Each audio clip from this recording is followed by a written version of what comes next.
scientists get closer to creating real-life invisibility cloak. The world doesn't have a Harry Potter-like invisibility cloak quite yet, but various research teams around the world have been making progress in figuring out how to build one.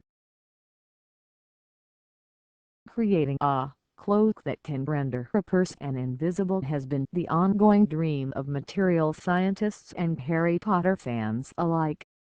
In the beloved J.K. Rowling storybooks, the young wizard Harry inherited a magical cloak that could make anyone who put it on instantly invisible. Now, scientists in the United Kingdom have moved a step forward in the real-world quest for invisibility. Their research, published in the journal Scientific Reports last week, demonstrates how a so-called surface wave cloak can make curved surfaces appear flat when they come in contact with electromagnetic waves. In other words, the study suggests a way to make such surfaces invisible.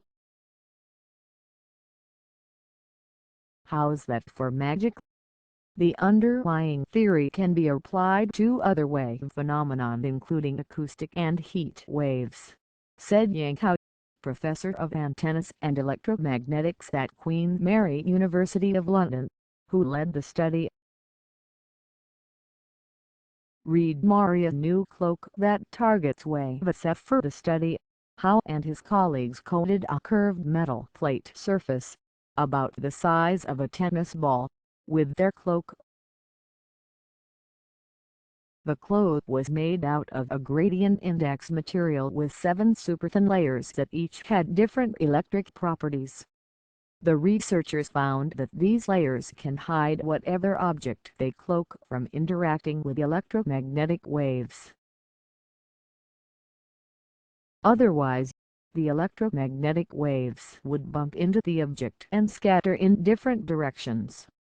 Here, the surface wave cloak has been applied to the object and there is no interaction between the electromagnetic wave and the object. The cloak hides the object that would ordinarily have caused the electromagnetic wave to be scattered.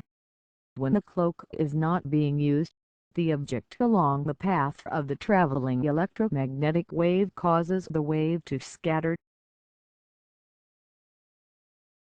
The cloak could reduce the scattering of waves used for radio and aerospace communications, said Luigi La Spada, a postdoctoral research assistant at the Queen Mary University of London and first author of the study. We believe that our cloaking structure can improve existing technologies and enables future technological innovation, he said. At the moment, the main interest in surface waves is to develop solutions for reducing and mitigating important telecommunications issues. In theory, the surface wave cloak also could be used on human bodies, Hao said. In this case, wireless sensors are placed on the body, he said. There have been many attempts to make a real-life cloak, but there still exist theoretical barriers. Why magic was needed in Harry Potter's cloak? Scientists have long explored how manipulating light waves might be at the root of building an invisibility cloak. In 2006, theoretical physicist John Pendry was one of the first scientists to propose using lenses to bend light to make an object appear invisible. Then, in 2013, researchers at the University of Texas at Austin developed a method to make objects appear invisible within a limited range of light waves using an ultra-thin cloak. In 2014, researchers at the University of Rochester developed a cloaking device with 4 lenses that can make any 3-dimensional object viewed through it appear invisible. Additionally, just last year, Scientists at the Department of Energy's Lawrence Berkeley National Lab and the University of California, Berkeley, devised a microscopic cloak that can conform to the shape of an object and conceal it from visible light. Most studies on invisibility cloaks use metamaterials and optics to achieve cloaking. But some experts, including optical physicist Joseph Choi, suggest that may be the wrong approach. Thinking digitally, they argue, could lead to a real-life invisibility cloak more quickly. Choi, who was a member of the research team at the University of Rochester that created the invisibility lens, said they now have created a digital cloak.